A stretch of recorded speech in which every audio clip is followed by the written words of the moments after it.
Siapa yang selalu masalah sakit bahagian pinggul, sakit rasa menyucuk-nyucuk, rasa kebas, rasa kita berjalan ni rasa berdenyut-denyut, kita sharekan kepada kawan-kawan yang ada masalah sakit ni, yang tak boleh lipat kaki, yang tak boleh jalan banyak. Semua ni berkaitan dengan masalah pinggul dan pinggang.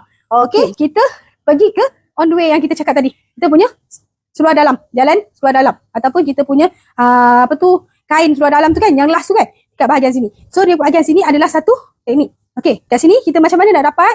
Cari on the way dulu. Alright, dia betul-betul di tengah-tengah ni. Okey, dah dapat. Lepas tu baru kita tekan. Macam mana nak tekan? Kita pakai kita punya siku. Okey, jadi cara dia tekan sikit.